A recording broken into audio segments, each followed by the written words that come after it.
Welcome to Reset Today with Stephanie J. You've just tuned into the show that allows you to reset in any area of your life. So come on and join me.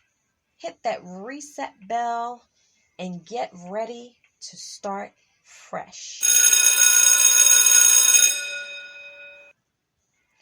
All right, how are you today? It was a rainy day today, but I so enjoyed the rain. I felt it was refreshing, and we definitely could use the rain. So I hope whatever you are doing at this time, you are doing it well and enjoying it. And before I get into this episode, let me just talk for a quick second about where my podcast can be picked up. A Brand New Day with Stephanie J can be heard on Anchor, Spreaker, Spotify, Breaker, iHeartRadio, Pocket Cast, Overcast, Castbox, Google, Apple, JioSaavn, that is JIOSAAVN, and Reset Today with Stephanie J can be heard on Spreaker, Spotify, Deezer, JioSaavn, Podchaser, Podcast Addict, Apple, Google, SoundCloud, Facebook, iHeartRadio, and YouTube. Thank you so much for all of you that play a part in us being allowed to air our podcast, and also to you listeners. I'm so very grateful, so very appreciative. And the instrumental that I am playing is on my son's SoundCloud page. It is entitled Clear Coast and can be found in its entirety under SMNS in all caps. And so I'm going to just talk for a few minutes on a subject that I find pretty interesting in the Bible. But before I do, I want to just say a few words. I want to thank any of you who have heard my previous podcast and maybe listening and lifted up my family in prayer as I requested. I had mentioned that I had received some not so great news while I was in the midst of a podcast, but found out on this week that I have two cousins that have come in contact with the COVID virus. One is still in the hospital. She's coming along. And another one just recently found out. And so I'm just saying, to those of you who are listening and, just try your best to do as I do. When I come across this news, it's not that we want to be in panic mode and, fearful and things like that. But we do want to be cautious. We do want to be careful. I know a lot of things shifted when, stuff started to open back up. And I think, and I witnessed it myself, a lot of people just went really lax and lackadaisical because it seemed like we were getting back to a normal pace of life. And I've said on several of my podcasts, according to the Bible, it's just not going to be that way. And we are going to continue on. We will go through the changes, and some days is just a fact of life. Some days it'll seem like it's normal. Everything is great. And then the next day things flip. You're dealing with things, news just comes out of nowhere. And there are things that are going to come our way that will hit us even harder and stronger than what this pandemic is doing. So I look at this as training ground, and it really does matter what we do in this time, what we do in this season of our lives personally, how we interact with one another, what we do as far as a nation, the decisions that are made. I don't I don't have all the answers. I don't know what we need to do about any and every given situation and circumstance. All of our lives have been affected by this pandemic. And guess what? Our leaders do not have all of the answers either. But I'm sitting here and I'm holding my Bible open, and it's just a constant reminder to me to know with assurance and with a certainty that there is someone who has the answers. There is someone who is not taken off guard. There is someone that we can go to. There is someone that we can trust in. The word tells us that. And so Psalm 122 says, I will look to the hills from whence cometh my help. My help comes from the Lord. That's the only place I know to go and get the type of help that I need in the hour that I need it. And so that's just my little pep talk and reminder for those of us who need that. It is not time to panic. It is not time to cower. It is not time to lose heart. And I understand it is very difficult sometimes. I'm a person of faith.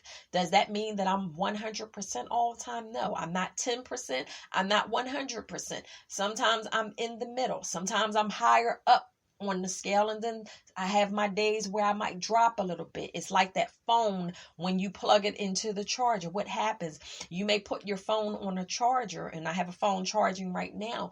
It may be at the red level, 13%. But once you plug that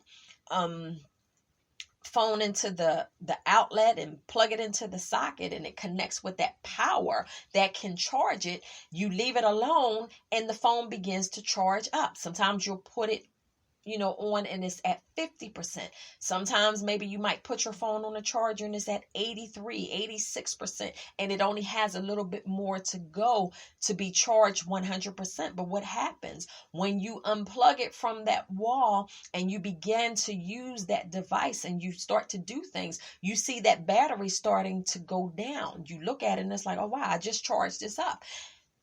That's just in a sense how we are and how we can operate. None of us stay at 100% all the time, but we need to do everything that it takes and whatever it takes, first and foremost, to stay connected to the source. I know no other way. You stay connected to the source and you get that power surge going on. And you just have to trust in his word and do as the word says. Walk by faith and not by sight. So, having said that, I just want you all to be encouraged today. Whatever you're going through, whatever you're facing, God has an answer, and things will get better. We will have our days, but just keep in mind the idea behind this particular podcast. I've told you on numerous occasions why I chose reset, because it puts to mind a brand new start, to set again or anew. And sometimes we just need that. It also means to make a change to a routine, a behavior, or a habit. My other show, A Brand New Day with Stephanie J, focuses on the fact that this is the day that the Lord have made, and we can rejoice regardless as to what's going on and be glad in it. So I'm all for being optimistic and looking for the bright side, taking advantage of the new day or the new opportunities around us. If you woke up this morning, if you are listening to my voice right now, wherever you are, no matter what is going on, no matter how difficult it may be, you have another chance and you have another opportunity. So I'm grateful for that. What about you? So the other morning, it's been about, 3 mornings now, I put on the Bible and I was, just lying down resting. It was early in the morning and I could not sleep. and I put on a book of Genesis. And when it got midway in the Bible, it was talking about the story of Abraham. And when it got up to the 25th chapter, it just kind of jogged my memory about the fact that I always wanted to do a podcast episode about this particular part in Abraham's life. Now, I know you have, because I have. Ever since I was a little girl, I read about it. I heard Sunday school stories about Abraham's life, his family, Sarah, the child in the old age, Hagar and Ishmael, and heard about Abraham's journey and Abraham and Lot and all of that. I've heard tons of sermons, tons. And I never really heard anything about the second half of Abraham's life. And you're like, what do you mean the second half? Well, if you're familiar with the story at all, you know all of what I just mentioned and then some. But we know that his wife, Sarah, died at the age of 127. And Abraham was 10 years older than she was. So he would have been 137 at that time. Well, she was 90 when she bore Isaac, the promised child, and Abraham was 100 then. And so the Bible talks about, him mourning for Sarah. She died in Kirjath Arba, which is in Hebron, in the land of Canaan, which was the land that God promised to Abraham, and his descendants. And so, after he wept there for her, he brought a burial place to bury her in the land at that time. Well, that is not really what I want to focus on. For a lot of people, especially it seems in older age, people especially who have been married, who have been together for a long time, something begins to happen to people when they lose that spouse, when they lose that loved one. It is almost like, a piece of them goes with the person that they lost, and they seem to lose that vigor and vitality. And it seems like, they once had plans, and the plans were with that person, and they just no longer can see themselves going on without that person. I've had conversations with people like my Aunt Shirley died, my father's sister, back in 99 of a heart attack, and her husband survived her. Now, he died a few years back, but I spoke with him a few times, and he would share his feelings because he had such a hard time moving on after my aunt's death. So for many years, and even his daughter told me when he died, that he kept the house the same. He wouldn't throw away her clothing, and he wouldn't take anything out, and he still had her car and things like that. So he really grieved very heavy.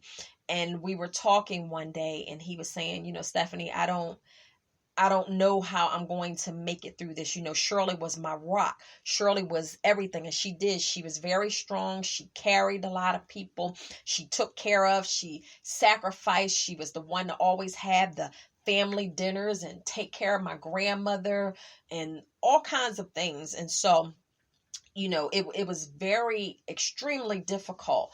Every year he would put in a page in the obituary for her around her birthday time and things of this nature. But he just said, I just can't. There are things that Shirley and I were planning to do.